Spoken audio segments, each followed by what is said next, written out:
Lagay ng ekonomiya, kalakalan, negosyo at iba pa. Atin ang alamin dito sa Ang Pilipinas Ngayon. Magandang araw. Narito na po ang Balitang Business. Asahang dadami ang mga investor companies na kukuha ng tax incentives sa ilalim ng Republic Act o RA 11534 o Corporate Recovery and Tax Incentives for Enterprises o CREATE Act.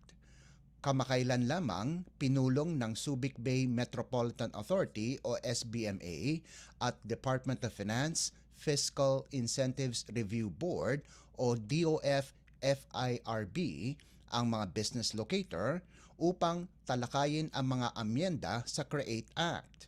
Ayon kay SBMA Chair at Administrator Eduardo Jose Alino, makakatulong ang mga nalikom nilang feedback mula sa locators sa operasyon ng SBMA alinsunod sa probisyon ng CREATE Act.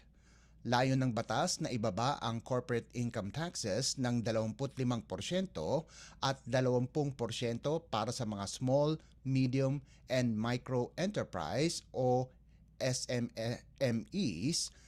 Nagbibigay din ito ng fiscal relief at recovery measures sa negosyanteng Pinoy na labis na naapektuhan ng COVID-19 pandemic. Kabilang sa mga nakibahagi sa forum ay ang mga representative ng Subic Freeport Companies na nasa larangan ng general business, logistics, import at export and trading.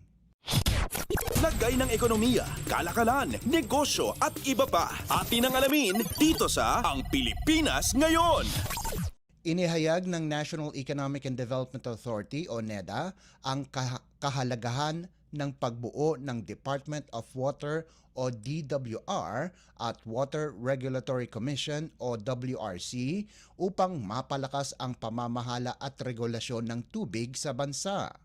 Sa isang policy note na inilabas noong Mayo 17, binigyan diin ang pangangailangang tugunan ang kakulangan sa infrastruktura at mapabuti ang pamamahala ng sektor ng tubig sa bansa.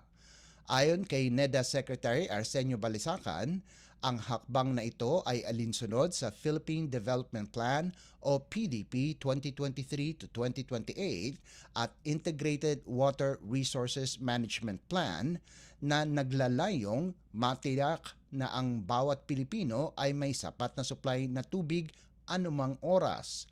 Layon din itong matugunan ang hindi pantay na distribusyon ng supply ng tubig sa iba't ibang rehiyon ng bansa at ang lumalaking demand para sa tubig dahil sa paglaki ng populasyon.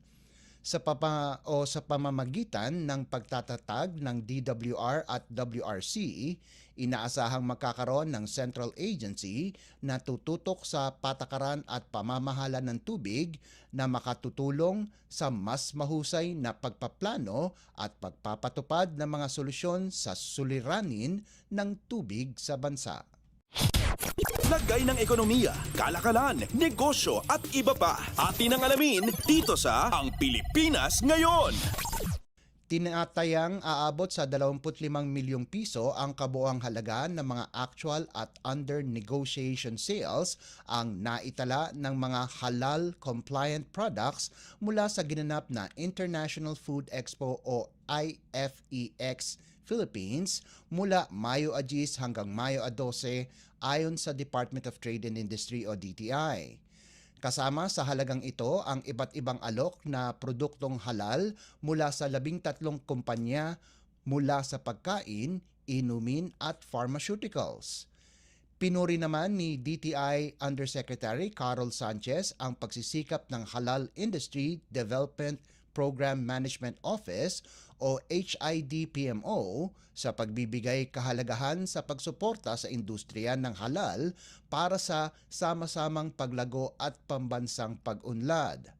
Aabot sa higit 500 inquiries at hindi bababa sa 200 mamimili mula sa loob at labas ng bansa ang tumangkilik sa Philippine Halal Friendly Pavilion sa IFEX na patunay ayon sa DTI sa lumalagong demanda para sa mga produkto at serbisyong halal. Lagay ng ekonomiya, kalakalan, negosyo at iba pa. Atin ang alamin dito sa Ang Pilipinas Ngayon.